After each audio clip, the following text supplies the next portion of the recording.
오늘 본문의 1절 말씀은 그 앞장인 11장에서 바로가 이스라엘 백성을 보내주지 않았기 때문에 하나님께서 모세와 아론에게 다시 말씀을 하시고 계신 그런 모습을 보여주고 있습니다.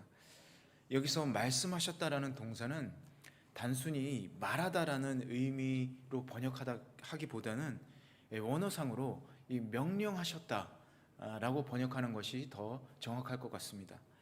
왜냐하면 본문 1절 밑으로 나오는 이 말씀들을 보면 출애굽 사건에서도 가장 중요한 의미를 갖는 이 유월절 규례에 대해서 여호와께서 말씀하셨다는 게 아니라 명령하신 것으로 봐야 하기 때문에 그렇습니다. 이 유월절 규례는 지켜도 되고 지키지 않아도 되고 그런 것이 아니라 이스라엘을 애굽에서 구원해 내실 하나님께서 명령하신 것으로 반드시 지켜야 한다, 지켜야 하기 때문에 그런 것입니다. 계속해서 2절에 보면 이 달은 첫 달이라고 했습니다. 곧 한 해의 첫 달로 삼으라고 또 명령하셨죠.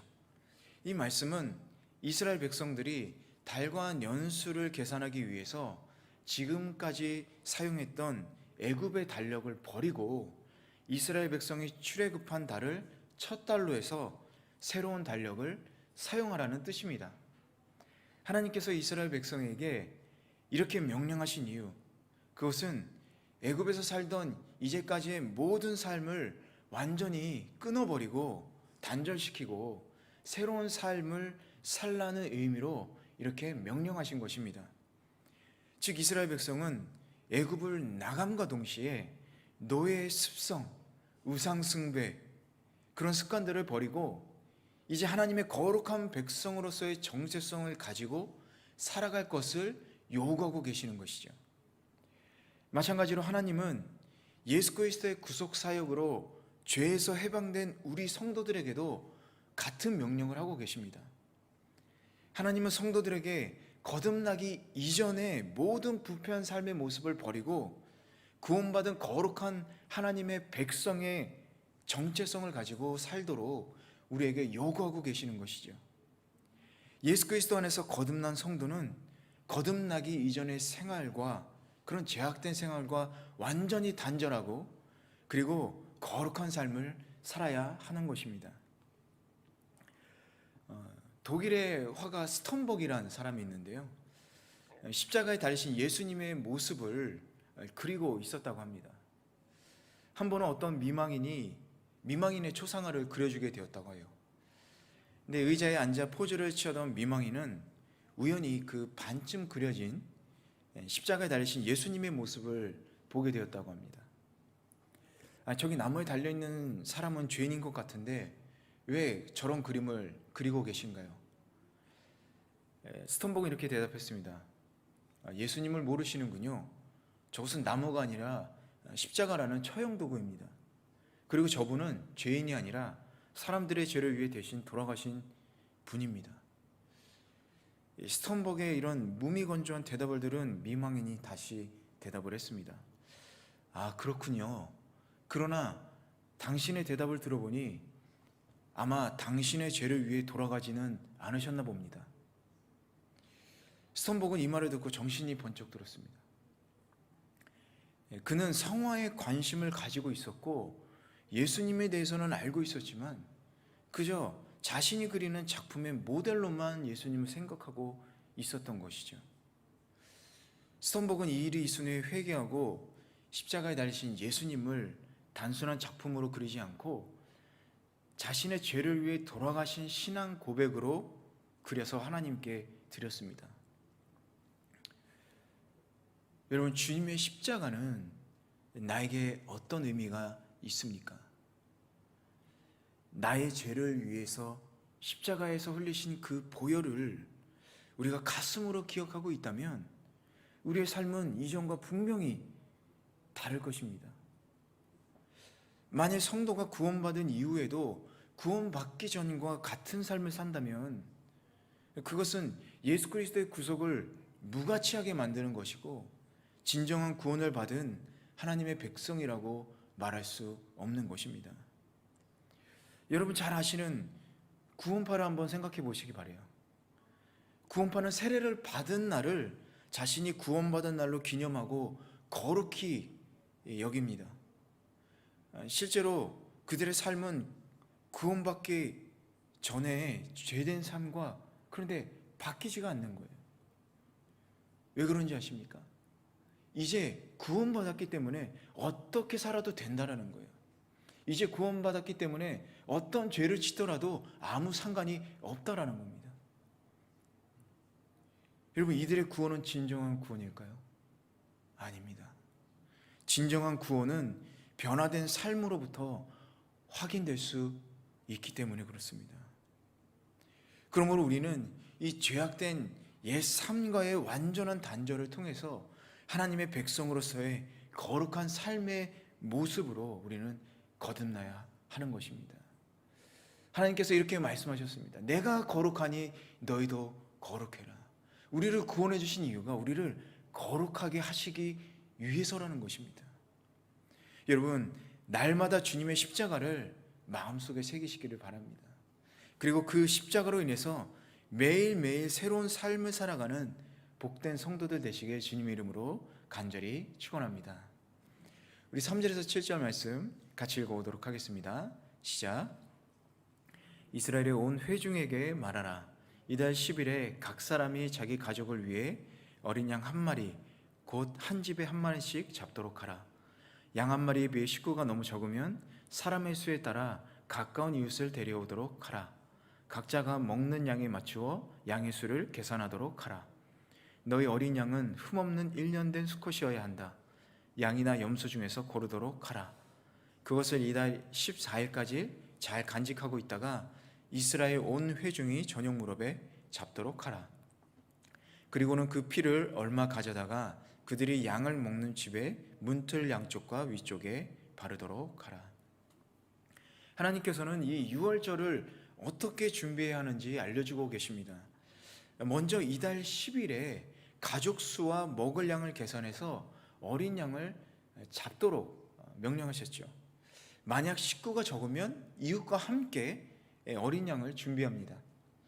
이것은 제물이 낭비되는 일이 없도록 하기 위해서입니다. 여기서 제물은 양만이 아니라 염소로도 가능합니다. 단 흠없는 1년 된 수컷 양이나 염소여야만 하는데 이 양이나 염소를 나흘 동안 잘 간직해야 하는 것이죠. 이 나흘 동안 간직하는 것은 이 백성의 믿음을 시험하기 위해서입니다. 나흘 동안 마음이 변할 수 있어요. 양이 아니라 양이 아까워서 다른 걸 잡아야지. 양의 피가 아니라 다른 피를 발라야지. 이렇게 마음이 생각이 변할 수 있죠. 그러면 장자의 재앙을 피할 수 없게 됩니다. 그래서 나흘 동안 하나님의 말씀을 굳게 지키는 믿음이 필요한 것이죠. 그리고 나흘이 지나서 14일이 되면 어린 양의 피를 집의 문틀 양쪽 그리고 그 위쪽에 바르도록 했습니다.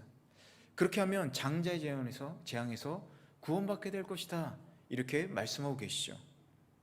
당시 집의 출입구는요, 이 집 자체를 대표하고 있었기 때문에 이곳에 피를 바르는 행위는 곧 그 집 전체를 상징하는 행위라고 볼 수 있습니다. 그런데 이런 행위는요, 이방 종교에서 자주 행하던 그런 주술적인 의미와는 전혀 다릅니다. 성경 전체를 통해서 일관되게 나타나는 것은 이 피, 하나님의 언약과 관련돼서 말하고 있죠. 하나님이 처음 받으신 아벨의 제사 어떻습니까? 짐승을 죽여서 드리는 어린 양의 피였죠. 또 노아가 홍수에 드린 제사 어떻습니까? 새를 죽여서 드리는 피 제사였죠. 또 아브라함이 하나님께 드린 제사도 암소, 암염소, 그리고 수양, 산비둘기와 집비둘기를 드린 피의 제사였습니다. 이것은 이방 종교에서는 주술적인 의미가 아니라 하나님과 언약을 맺는 피의 언약을 나타나는 것이죠. 하나님이 이렇게 생명을 상징하는 피를 흘리는 제사를 통해서 인간의 죄를 용서하시고 생명을 구하는 은혜를 베풀어 주셨던 것입니다. 집의 출입구에 있는 문틀 양쪽 위쪽에 피를 뿌리는 이 첫 번째 유월절에만 행해진 이 의식도 바로 대속적인 피를 통해서만 비로소 생명의 구원을 얻을 수 있다는 이 구속사적 원리를 나타내고 있는 것입니다. 이스라엘 백성들에게 장자장에서 구원받기 위해서 어떤 공로나 노력도 요구되지 않았습니다.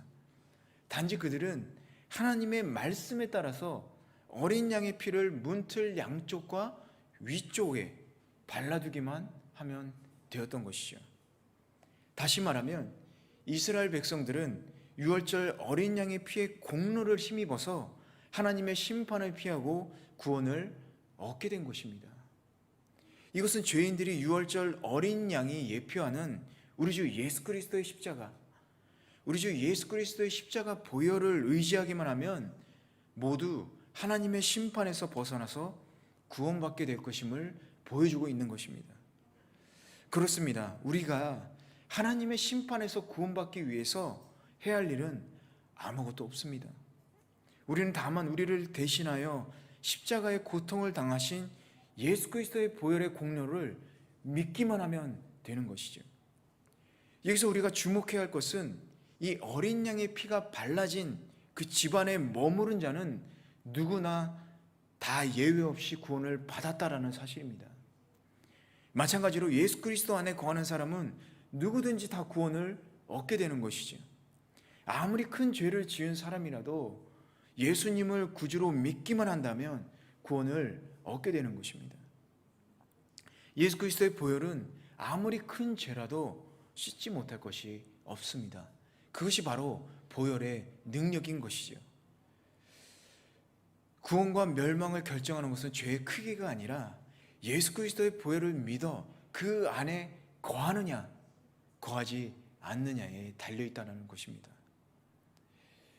이 세대 최대 금융 그룹인 이 JP 모건의 창업자 피에멘트 모건은요, 유언장에 이런 말을 적어두었다라고 합니다.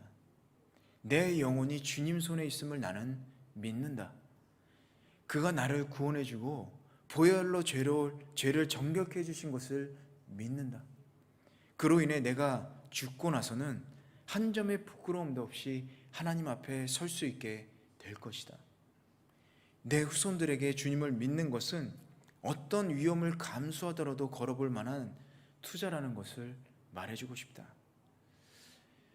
이 세상에서 가장 큰 금융 그룹을 창업하고 많은 돈과 존경을 받은 금융인에게도 이 예수님을 믿는 것은 가장 중요한 거래였고 가장 높은 수익을 보장하는 거래였던 것입니다. 사실 그런데 이 거래는 거저받은 은혜이기 때문에 사실 거래라고조차 할 수 없죠. 중요한 것은 뭐냐? 예수님이 주시는 귀한 은혜는 거저받은 것이지만 가장 귀한 큰 복이다라는 것입니다. 우리는 거저받았지만 가장 큰 수익을 누리고 있다는 거예요. 예수 그리스도의 귀한 은혜를 믿는 저와 여러분, 이 시간 우리에게 귀한 구원을 허락하신 그 예수님의 은혜에 감사하시기를 바랍니다.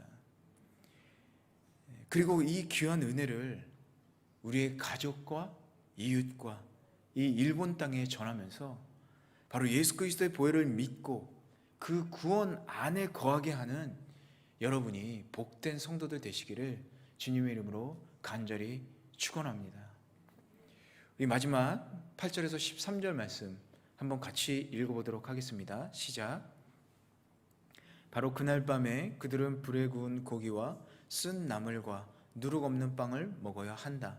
너희는 그것을 날 것으로 먹거나 삶아서 먹지 말고 불에 구워서 먹어야 한다. 머리와 다리와 내장도 마찬가지다. 아침까지 고기를 조금이라도 남겨서는 안 된다. 만약 아침까지 남은 것이 있으면 불에 태워야 한다. 너희가 고기를 먹을 때는 허리에 띠를 띠고 너희의 발에 신발을 신고 손에 지팡이를 들고 서둘러서 먹도록 하라. 이것은 여호와의 유월절이다. 그날 밤에 내가 이집트를 지나가며 사람이든 가축이든 처음 난 모든 것들을 치고 이집트의 모든 신들을 심판할 것이기 때문이다. 나는 여호와다. 내가 이집트 땅을 칠 때 너희 사는 집에 피를 발랐으면 그것이 표시가 돼 내가 그 피를 볼 때 너희를 그냥 지나칠 것이다. 그러므로 재앙이 너희에게 내려 너희를 멸망시키는 일이 없을 것이다. 여러분, 이 출애굽 사건은요, 유월절 규례, 유월절이 없었더라면 출애굽은 없었습니다. 출애굽 사건은요, 유월절 규례, 유월절이 있었기 때문에 출애굽이 가능했던 거예요. 이 8절에 바로 그날 밤, 유월절 밤을 말합니다. 유월절 밤에 구운 고기와 쓴나물과 누룩 없는 빵을 먹어야 한다라고 말씀하고 있습니다. 이 구운 고기나 발효되지 않은 누룩 없는 빵, 이것은요, 이스라엘 백성이 애굽을 떠나 가나안으로 향하는 이 얼마나 이 급박한 상황에 처해 있는지 그것을 보여주고 있습니다. 11절 말씀에서도 알 수 있듯이 바로 애굽을 나갈 수 있는 모습으로 서둘러 먹어라 이렇게 얘기를 하고 있죠. 이처럼 구원의 문제라는 것은요, 아주 시급한 것입니다. 고기를 삶거나 빵을 발효시킬 시간적 여유가 없을 정도로 촉박하다라는 거예요. 만약 이스라엘 백성이 이 명령을 중요하게 생각하지 않고 어린 양을 잡아서 삶거나 또 빵을 발효시키는 일로 인해서 시간을 지체하고 있다라면 그 밤에 애굽에 임한 재앙으로 인해서 서둘러 그들을 내보냈던 바로의 마음이 바뀔 수도 있죠. 여러분 한번 생각해 보세요. 하나님의 재앙이 임한다라고 하셨는데 언제 임할지 모르는 거예요. 그런데 거기서 서둘러서 고기를 굽지 않고 누룩을 뺀 바로 빵을 만들어서 굽지 않는다라면 그걸 발효시키는 동안에 그걸 먹지 못하고 나갈 수 있다. 하나님의 명령을 지키지 못하게 되는 것입니다. 또한 이스라엘 백성 역시 어떻습니까? 자신들은 비록 노예이지만 안전과 생계가 보장되는 이 애굽을 떠나서 미지의 땅 가나안을 향해 가야 한다는 사실이 지체되면 지체될수록 망설여질 수도 있죠. 우리가 결정을 못할 때 어떻습니까? 지금 당장 하지 않으면 안 돼 이런 얘기 들으면 결정 못하는 사람도 바로 결정하죠. A나 B를 고르게 되죠. 마찬가지죠. 이런 긴급한 상황 속에서 마음이 급한 마음이 없다라면 느긋해서 괜찮지 않을까 이런 마음이 들 수 있다는 거죠. 지금 많은 사람들이 구원을 받아들이지 못하죠. 제가 친구에게 복음을 전했을 때 이렇게 친구가 대답을 했습니다. 언젠간 믿게 되겠지만 난 지금은 안 믿을 거야. 이렇게 얘기를 했어요. 언제 죽을 줄 알겠습니까? 그 친구가 내일 죽을지 저녁에 죽을지 우리는 그걸 모르잖아요. 그런데 그런 급박함이 없다라는 겁니다. 또한 우리도 마찬가지로 믿는 사람들도 마찬가지로 우리가 거듭남을 촉구하는 그런 복음의 메시지, 회개를 요구하는 말씀을 들었을 때 우리 또한 지체하지 말고 즉각적으로 응답해야 한다라는 것입니다. 내가 이전에 살던 방식대로 살면서 하나님의 말씀에 응답해서 순종할 수는 없기 때문에 그렇습니다. 하나님의 요구처럼 복음을 들은 그날, 회개의 말씀을 들은 그 순간에 즉각적인 결단과 순종이 이루어져야 한다는 것입니다. 9절에 고기를 삶거나 날 것으로 먹지 말고 반드시 불에 구워 먹어야 한다. 머리, 다리, 내장도 마찬가지다. 머리, 다리, 내장은 양의 몸 전체를 의미하죠. 양을 구워서 먹는 이유 중 하나는요, 삶을 경우에는 몸 전체를 잘라서 나누지 않고는 삶을 수가 없기 때문에 그렇습니다. 이 통이라는 그릇이 한정되어 있잖아요. 삶는 통이 작으면 작을수록 어떻습니까? 많이 잘라내야 되겠죠. 그런데 이 삶지 말라는 것은요, 예수 그리스도께서 장차 하나님의 어린 양으로서 세상 죄를 지고 죽으실 때에 그 뼈가 하나도 꺾이지 않을 것에 대한 예표이기 때문에 그렇습니다. 예수님께서 십자가에 돌아가셨을 때 뼈 하나 꺾이지 않았다라고 성경은 증언하고 있습니다. 그렇기 때문에 그것을 상징하는 이 어린 양의 피, 어린 양의 고기, 육체, 그것이 잘라져서는 안 된다라는 거예요. 온전히 구워져야 된다는 겁니다. 따라서 양의 고기를 삶거나 날로 먹지 않고 오히려 불에 구워서만 먹어야 하는 이 유월절의 규례, 당시의 출애굽이라는 상황에서만 의미를 갖는 것이 아니라 1500년 뒤에 있을 진정한 구원자 예수님께서 이 세상을 구원하시기 위해서 죽을 것을 나타내고 있는 것입니다. 여러분, 이 예수 그리스도의 죽음은 우연이 아니다라는 거예요. 예수 그리스도의 죽음은 우연이 아니라 하나님 안에서 계획된 것입니다. 하나님께서 이미 인간이 타락했을 때부터 계획하시고 이 모든 역사 가운데서 준비해 오신 놀라운 하나님의 사랑을 보여주고 계시는 것입니다. 우리를 죄 가운데서 구원하시기 위한 하나님의 사랑, 우리를 거룩하게 하시기 위한 하나님의 사랑인 것입니다. 마지막 13절에 내가 이집트 땅을 칠 때 너희 사는 집에 피를 발랐으면 그것이 표시가 돼 내가 그 피를 볼 때 너희를 그냥 지나칠 것이다. 그러므로 재앙이 너희에게 내려 너희를 멸망시키는 일이 없을 것이다 라고 말합니다. 지금까지의 여러분 재앙을 한번 생각해 보시길 바라요. 이스라엘 백성들에게 직접적인 영향이나 피해가 없었습니다. 단지 모세와 아론이 바로의 왕에게 하나님의 말씀을 선포하고 또 그들이 듣지 않았을 때 재앙이 임했어요. 그렇기 때문에 이스라엘 백성들은 재앙을 맞이했어요. 그들도 재앙 안에 있었습니다. 하지만 피해받지 않았어요. 그렇기 때문에 특별히 뭔가 준비할 필요는 없었습니다.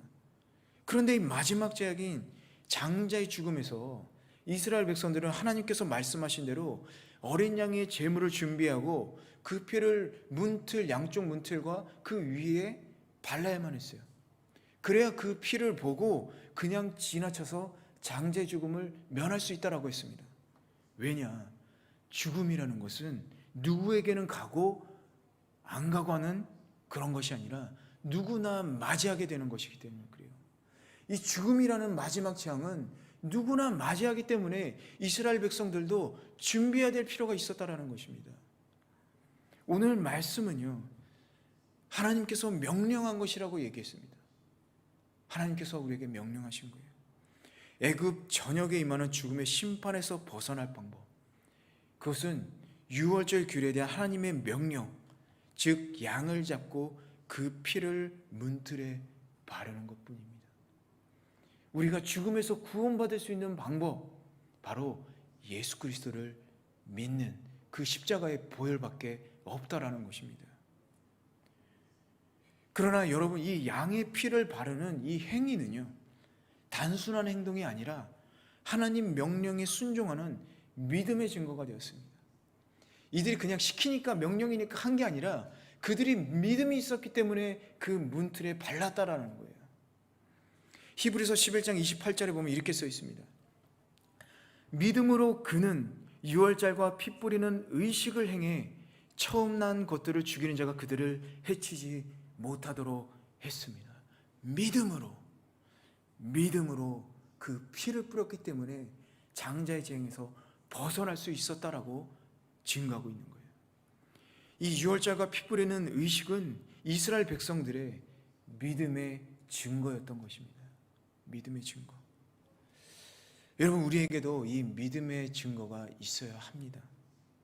나는 그리스도인입니다 라고 말하는 것이나 주일에 우리가 성경책 들고 교회 출입하는 것이 저 사람이 그리스도인이구나 라는 증거가 아니라는 거예요.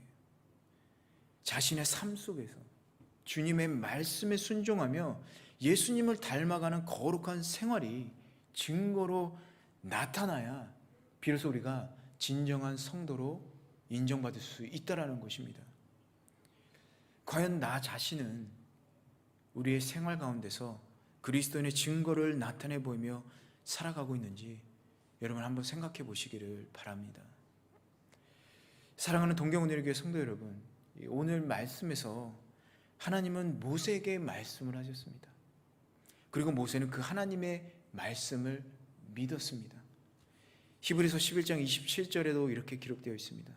믿음으로 모세는 왕의 진노를 두려워하지 않고 이집트를 떠났습니다.